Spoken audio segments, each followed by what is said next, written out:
एक दानिशवार ने नसीहत करते हुए कहा कि पुत्र, उस औरत से खुद को जल्दी दूर कर लेना जिसमें ये दो आदतें हों, वरना बहुत पछताना पड़ेगा।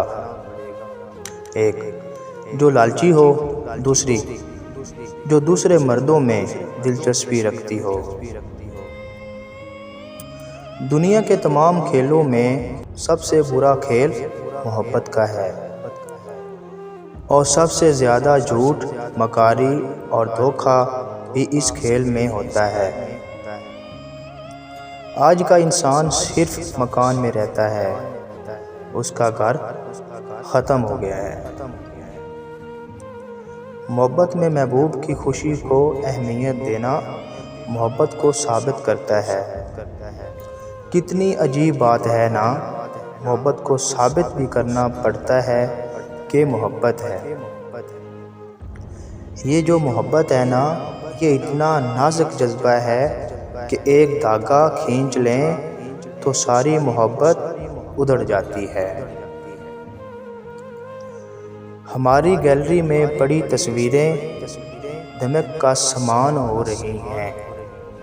हमारी जवानी गुजर रही है किसी की आंख का तारा हुए बगैर।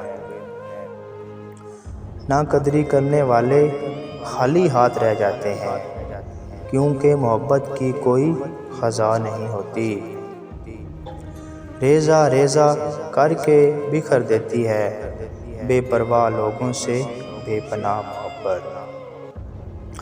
जो रिश्ते तुम्हें तकलीफ़ दें, उनसे दूरी अख्तियार कर लो, वो खुद ब खुद लौट आएंगे, मगर उस वक्त जब तुम्हारे दिल से उतर चुके होंगे, क्योंकि वो तुम्हारी कदर से नहीं, पछतावे से लौटते हैं। जिसकी दी हुई तकलीफ़ से तुम आज रो रहे हो, वो कल तुम्हारे पछतावे में रोएगा।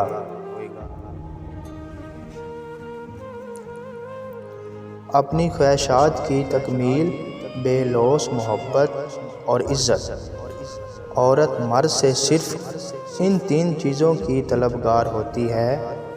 ये उसे दे दोगे तो वो तुम्हारी हो जाएगी और तुम्हारे बिना रह नहीं पाएगी।